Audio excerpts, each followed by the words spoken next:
तुम्ही म्हणत असाल हा वेल कशाचा आहे आणि ही काय तोडते.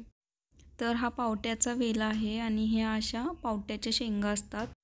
पावट्याची भाजी करायची आहे ना, तर म्हणलं चला आज पावट्याच्या शेंगा तोडून भाजी करूया.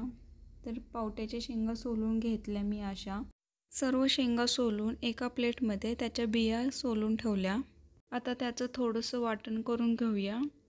तर खोबरे, लसूण, कोथिंबीर, जिरे बारीक करून घेतले आणि टोमॅटो चिरून घ्यायचा असं छोटा बारीक आणि कांदाही तसाच बारीक चिरून घेतला. कढई गरम झाली, त्यामध्ये पावट्याच्या बिया चांगल्या खरपूस अशा भाजून घ्यायच्या. तर इथे एक गंमत झाली आहे. शूट करताना इथे कॅमेरा ऑफच राहिल्यामुळे मी थोडासा व्हिडिओ बनवायचा राहिला. तर असं काही जास्त नाही. तेल गरम करून त्यामध्ये जिरे मोहरीची फोडणी दिली. कढीपत्ता, कांदा व्यवस्थित भाजून घेतला आणि हे शूट करायचंच विसरलं.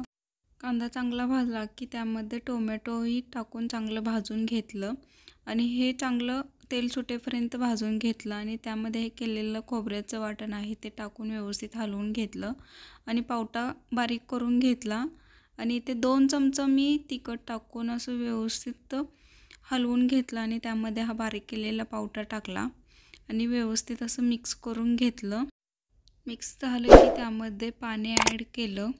पाणी टाकल्यानंतर व्यवस्थित हलवून घेतलं. मला जरा कन्सिस्टन्सी जास्त घट्ट वाटली, त्यामुळे मी अजून थोडंसं पाणी ॲड केलं. चवीनुसार मीठ टाकून घेतलं आणि चांगलं 2 मिनिट भाजी शिजायला ठेवली. 2 मिनिट भाजी शिजल्यानंतर इथे शेंगाचा कूट टाकला मी. शेंगाचा कूट टाकला की चांगली भाजी आता आपण 5 मिनिट शिजू द्यायची. 5 मिनिट शिजल्यामुळे काय होतं, पावट्याच्या बिया आहेत ना, त्याचा रस पाण्यामध्ये उतरला जातो आणि भाजी चवीला खूप छान लागते. तर ही भाजी आपली तयार झाली आहे आणि तुम्हाला माझी ही रेसिपी कशी वाटली मला कमेंटमध्ये कळवा आणि तुम्ही कशा पद्धतीने पावट्याची भाजी बनवता तेही मला कळवा. चॅनलवर नवीन असाल तर सबस्क्राईब करा. चला भेटूया पुन्हा नवीन व्हिडिओमध्ये.